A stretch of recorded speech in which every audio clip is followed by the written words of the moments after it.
Hello? Hello guys, magandang araw po sa inyong lahat. Sa video na ito, ituturo ko sa inyo yung kantang Thinking Out Loud by Ed Sheeran. So, umpisa na po natin. Standard tuning lang to. Standard tuning. Okay. Standard tuning. Ang chord na gagamitin natin, D, then G, A. So, umpisa na po natin. Ang umpisa po nito, bago po pumasok sa first verse, kakalabitin po natin tong dalawang open string na to. Ibig sabihin ng open string, wala po tayong pinipindot na kahit ano. So, itong fourth string, then third string, open string tong dalawa dahil wala naman po tayong pinipindot dito. So, after nun, pagka open string na itong dalawa, gagamit po tayo ng hintuturo dito sa second fret. 1, 2, 3, 4, 5, 6, 7, 8, 9, 10. So, ito po sa second fret, hintuturo sa third string. Okay? Pagka ganun po natin, pag hammer po natin dito sa second fret, slap. Pero mabilis po yun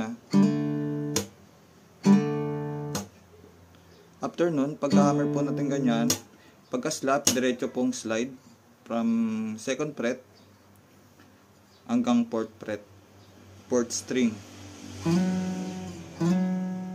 Then babalik po tayo dito sa pinakauna kung saan po yung hintuturo na ginamit natin sa third string, second fret.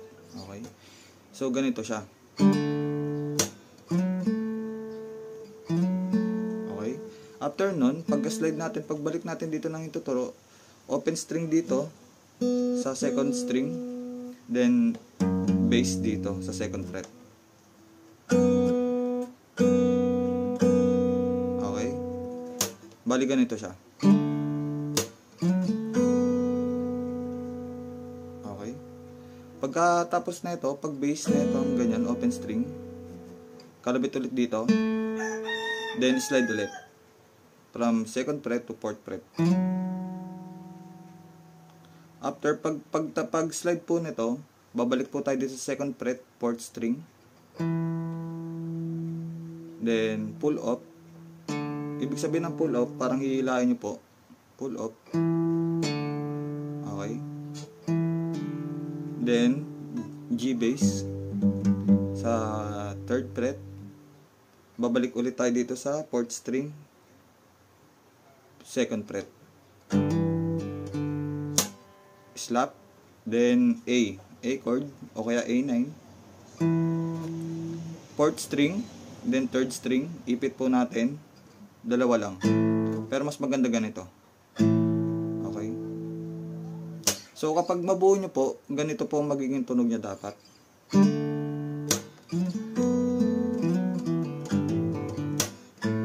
Okay, after nun, pagka A po natin dito, i-hammer po natin, naka-hold po ito naka-hold po ito dito sa second fret, hammer po dito sa fourth fret, third string, then iangat lang po natin to papunta dito sa taas. Okay, kanya na maging tunog niya. Tapos babalik po tayo sa pinakaunang-una. Okay, so ganito siya.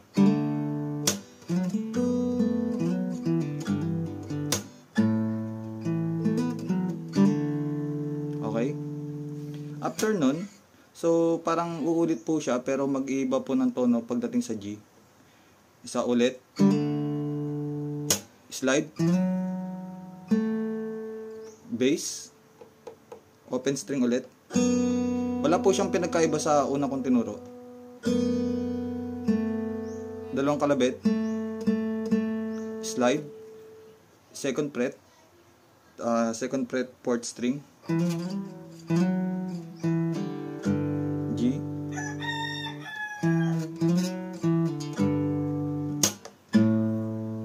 okay, so ganun ulit. So ganito magiging tunog niya.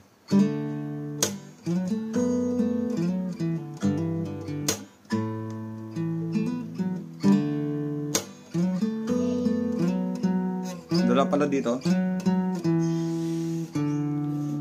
G bass, slap, A chord. Tapos kalabit dito sa 4th string. Okay. So, nandito na tayo sa third part ng first verse. Pa. F bass ulit. Open string. G chord. G chord to. G bass. Then 4th string, 2nd fret. Then 2nd fret. Then pupunta dito sa 4th string, 4th fret. Then dito sa taas ng 2nd fret, 5th string. Open string. Hindi.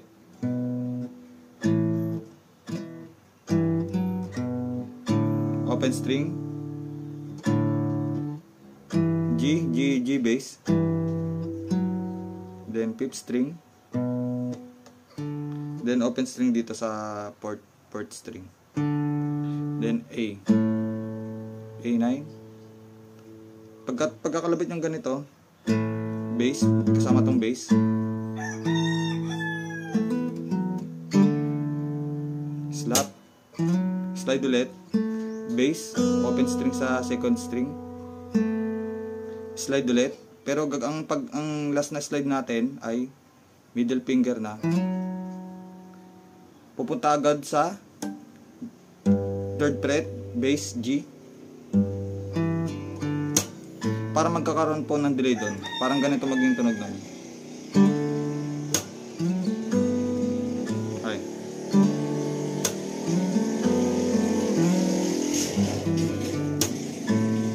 Okay.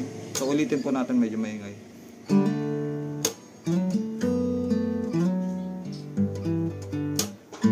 Parang may delay onte. Okay.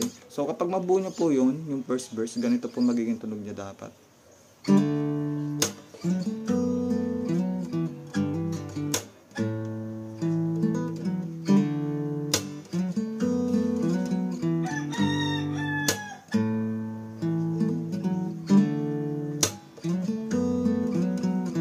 G, 5th string.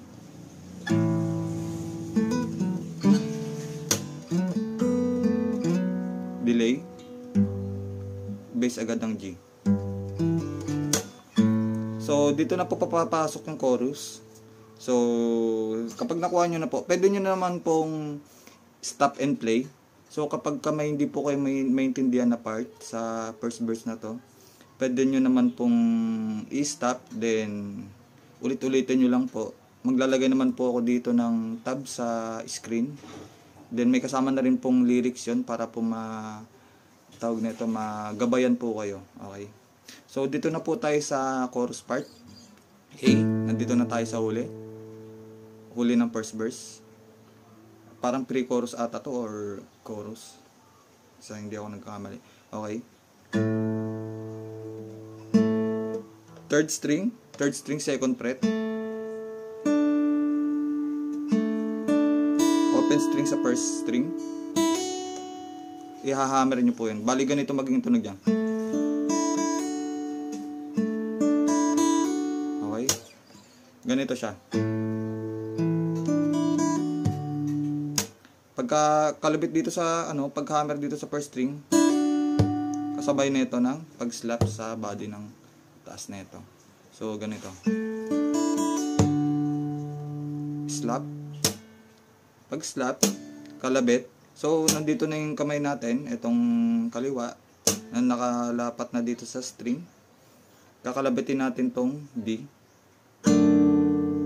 na may bass. May kasama na itong bass sa 2nd fret. Okay? Ulitin natin, guys. Okay. After nun, kalabit ulit dito. Dito alis Open string ulit. Pag open string, G bass na to. Nandito na tayo sa 3rd fret. Ganun pa rin. A chord na. Then 3rd string. Pagka 3rd string, 3rd fret ng palasinsingan natin daliri. Tapos 2nd fret, 1st string, open string. D chord. Magdi-D chord po tayo. Pero wala po na ito. Slap dito sa ano, drum bass, okay. Okay, tapos slap. Oh, so kapag mabuo nyo po yung part na to, ganito po dapat magiging tunog niya.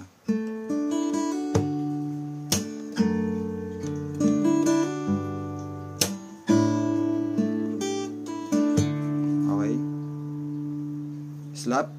Tuloy po natin. Ganun pa rin. Then G chord. Lalagyan po natin to ng hammer sa 3rd string, 2nd fret. Tapos dito na po tayo sa 2nd part ng chorus. And baby my heart. Okay. A. Kalabit ulit. Same pa rin. Bali ganito po yung daliri natin. Pak. Drum kick dito sa taas ng gitara natin. Pak. Slap. Bass. G bass. Slap. Then kalabit ng 1st string, open string. Then bass ng A. Then 2nd string. Then dito, kalabit ulit dito. Kick, drum kick dito ulit.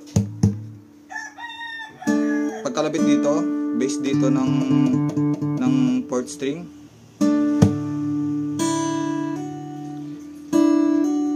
Pero pagkahila natin ganito, ihahammer nyo po dito, pero hindi nyo pa ipupula. Naka-open string tong ano naka-open string tong 1st string natin. I-hammer po dito sa gitna. Okay, bali ganito maging tunog niya.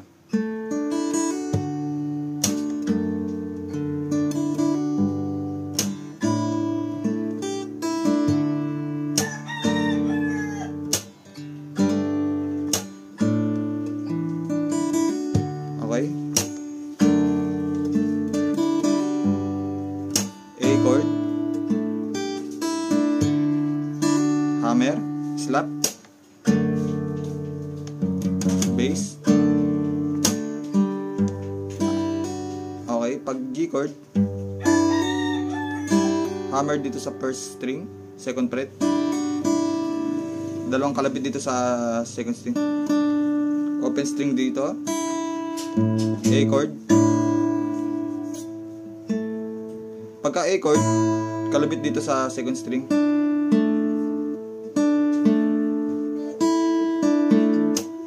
Bali ganito magtunog niya. Okay. Slap ulit. Pak. So dito na tayo sa parang hindi ko kasi tawag nito, hindi ko memorize yung part ng songs dito na may kung saan banda yung pre-chorus, chorus eh. Okay. So nandito na tayo, people fall in love in mysterious ways. So dito na tayo. So yung middle finger natin dito sa 2nd fret. Then dito sa maglalagay po tayo ng hintuturo dito sa 2nd fret pa rin, 5th string. Then itong palasinsingan natin daliri sa 3rd fret, 2nd string. Okay? Ganito dapat tunog niyan, ha. Pero imbis na itong kakalabitin natin, gagawin natin ito, E bass sa 6th string. Okay? Diba? Nandito tayo. People, slap, grab, open string, 2nd string, 1st string ulit, A chord na yan, ha. Slap. Then nakaabang na tong malaki nating daliri, hinlalaki natin. A chord. Nakaabang na to para ikalabit tong D bass natin. Okay? Dapat ganito maging tunog niya, guys.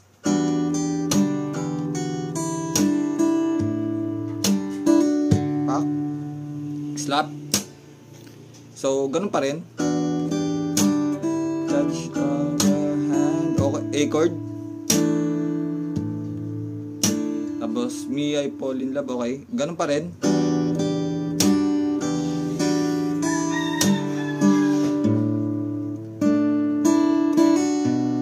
Bali ganito siya.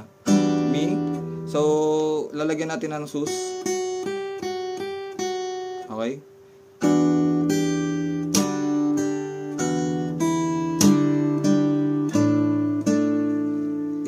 Slap. Kapag ka in-slap nyo to, matik na tatamaan tong open chord, open string pala. Open string sa first string. Okay, gano'n.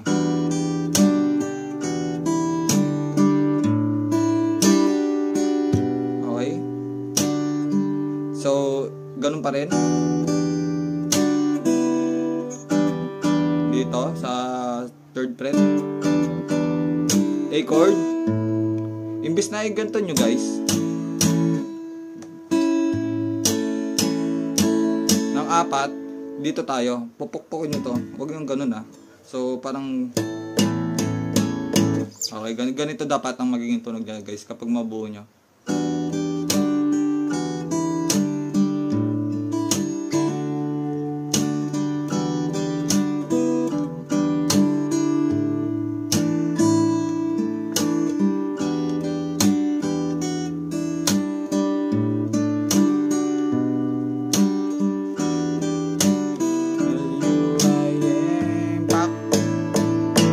Dito yan sa second, ay sa 12 fret. 1, 2, 3, 4, 5, 6, 7, 8, 9, 10, 11, 12. Dito. Naka-hold ko yun ng 8 yan ha. Pak. Pagka 1, 2, 3, 4, 5, mute. Kalabit agad. Pagka mute, pak. Kalabit dito sa third string. Ito.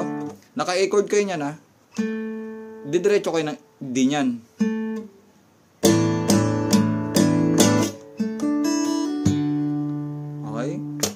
Ganito dapat maging 1, kalabit, open string. Ito ang gagamitin nating sa ano, para maka-ready tong pagganto natin. Then hammer on dito sa second fret, first string. Hack, slap. Okay, bass. D chord pero may bass. Hack. Balikan nito maging tunog niya.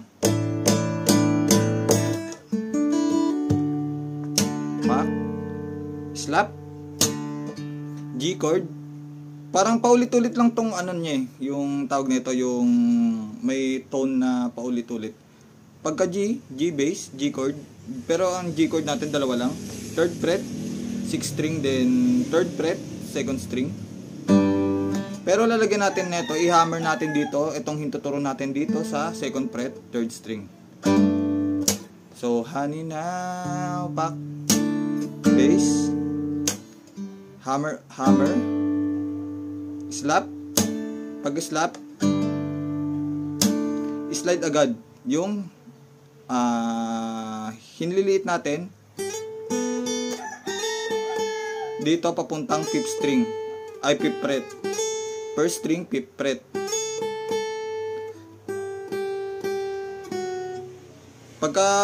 Pagkadating dito, open string, hammer D. Naka D chord ka na, i-hammer mo yung middle finger mo. Then kalabit dito sa third string, ay sa fourth string. Okay, ganito magiging tunog niya.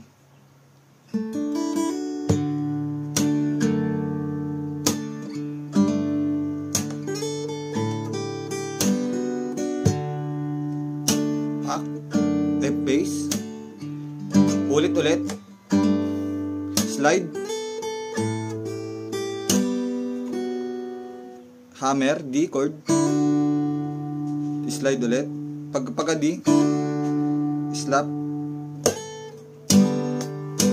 Huwag kayo matakot yan guys. Pagka-slap nyo, matik na yan, tutunog yan. Promise. Tutunog tong first string nyo.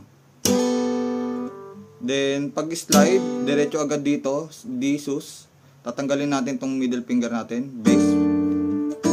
Pero open string. Di ba kanina nakaganto tayo? Ganyan. Tatanggalin natin to. Bali yung ganito maging tunog niya. G.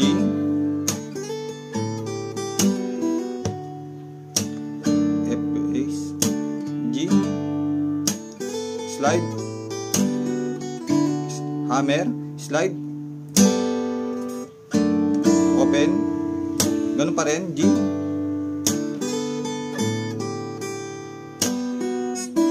Pak. Bass. Then, dito, I'm thinking out loud. Ganun. Open string.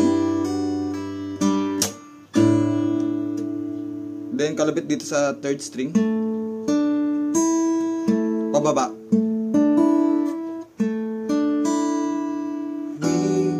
Di ganon.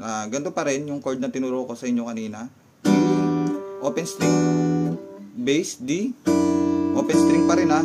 Naka-open dito pa rin ang kinakalabit ko. Pangalawang kalabit dito sa pinaka-unang first string. Bam, G chord. Dito na sa second string. Then bass, then third string, second pa rin. G ulit. A, tanggalin na natin to, balisan na lang ipitin natin. Bass. D. Okay, pagka D, pagka slap dito ng D bass, pak. Then balik ulit sa umpisaan. Pak. Bali ganito maging tunog niya.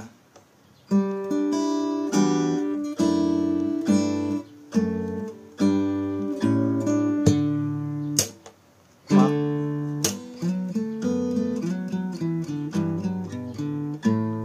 Pak. Slide. So hindi ko na to guys babagalan yung pagturo. So may similarities naman to sa kung naumpisahan nyo to simula sa una, may similarities to. So mag-iiba lang to, may part dito sa second verse na may mag-iiba. So didiretso natin to hanggang 30 minutes yung video. So ganun, nandito na tayo.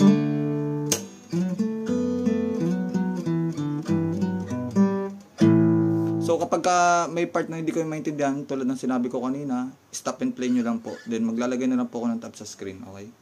Sana po natin ulit. Second verse na to slap. Memory page.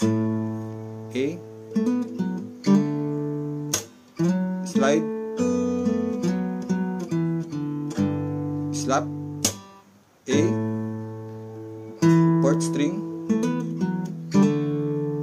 Tapos dito, when my hand, D. Third fret. Open string. Then hammer, hammer then pull. Diretso dito sa third string, second fret. Balikan ito maganda lang. Lalagyan nyo ng tono ng bass G bass. Second fret, slide. Pull.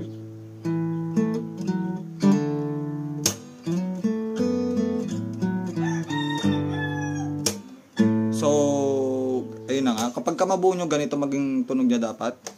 So, ganito.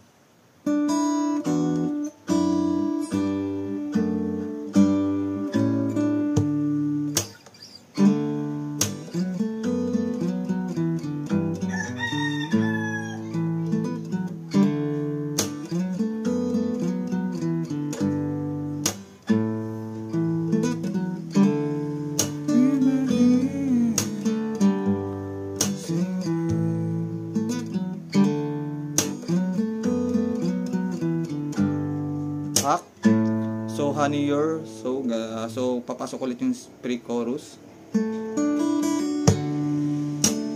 So hindi ko na ituturo yung babagalan. So nandito na yun sa may bandang 15 minutes ata.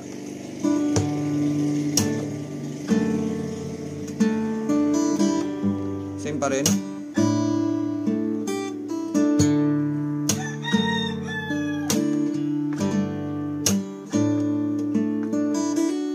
Baby your smile. Bass.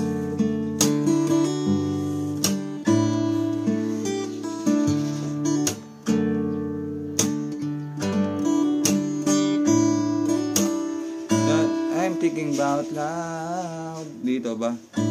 A chord. Hammer nyo lang. Then pull.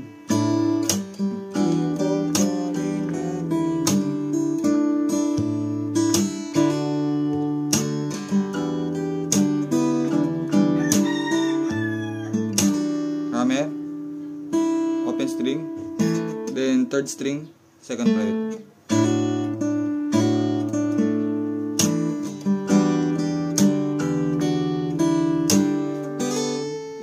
Slide pala sa fifth fret, first string, F sharp. Pwede naman kung hindi kaya ganito. B.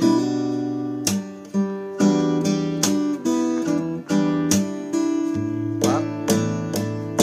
So baby now. Kalabit dito sa third fret. Pak, slap.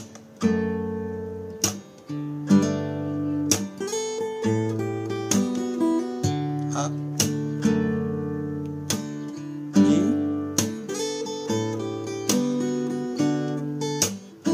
Okay.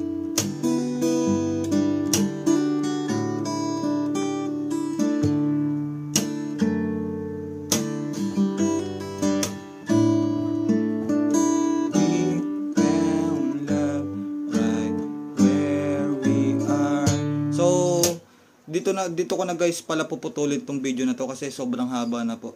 So sa part 2, ituturo ko po sa inyo yung lead version nito, instrumental part. Okay. Madali lang to guys, basta samahan nyo lang ng tiyaga. So syempre kapag interesado kayo sa bagay, sa mga ganitong kanta, talagang pag-aaralan nyo talaga. Tsaka masarap sa feeling guys na matuto mag-gitara. Lalo na itong pagigitara ay libangan to guys, nakakawala rin ng stress. So sana suportahan nyo pa ako sa susunod kong guitar video. So kita-kits na lang po sa part 2. Bye!